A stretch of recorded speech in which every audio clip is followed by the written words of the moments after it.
Hello and welcome this Sunday morning.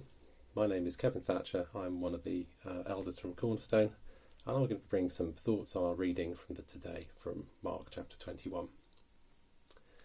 It's good to be here talking to you all, even if we are in what are rather strange and trying times. We've all had to deal with a lot of things, but particularly enormous changes to our lives and liberty. If you listen to the radio, watch TV, or go on social media at the moment, there are a lot of people talking about what they're going to do when the current social restrictions are lifted. These mostly seem to consist of things that they have missed: seeing loved ones, going to a favourite cafe, or going out to the cinema. I don't know what you're going to do. I have a list which includes a lot of different things, some of which are to do with people that I want to be able to go and see. And some, like visiting the household waste recycling centre, purely practical.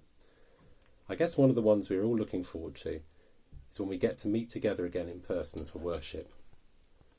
We live in strange and worrying times, and nothing like this has happened in our lives before. Perhaps we can be forgiven for wanting to return to our normal lives. In our reading from Mark 21, we hear of some of Jesus' disciples going back to what had been normal for them. The reading describes how some of the disciples, after the events of Easter, and having met with Jesus following his resurrection, had then returned to Galilee. Not knowing quite what else to do, Simon Peter returns to the profession that he and some of the other disciples had shared: fishing. After all that had happened, the amazing and life-changing experiences they had shared, and particularly the dramatic events of Holy Week, slipping back into their old lives must have seemed comforting. Maybe we can relate to that, to wanting to have some of our old lives back, to be able to return to normal. Carrying on with the story, we then find that this amazing thing happens. Peter and the disciples return to shore after a fruitless night's fishing. Jesus is there waiting on the shore, but at first they don't recognise him. However, he tells them to throw out their nets again on the other side of the boats, which they then do, and they catch an enormous load of fish. At that point, they recognise Jesus for who he is. The disciples were transformed by their encounters with Jesus. They were ordinary people who, because of their encounters with Jesus, went on to do extraordinary things.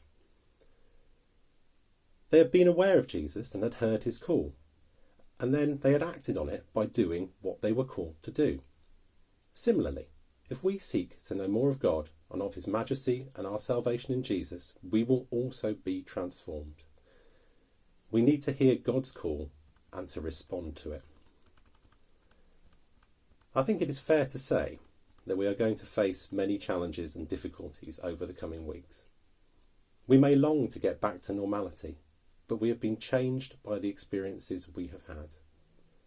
And like the disciples, we are changed by meeting with Jesus. Our lives will never be the same again.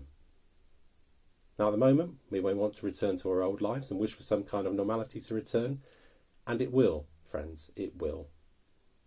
But after everything that's happened, all we have lived through, I believe we are being called to throw out our nets again, to respond to God's call and to act on that call.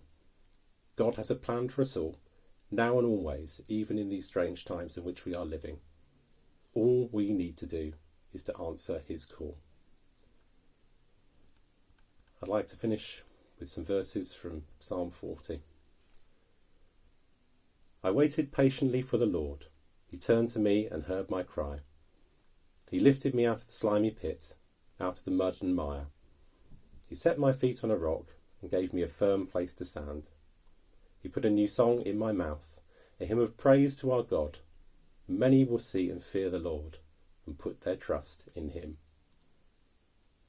May God bless you over the coming weeks.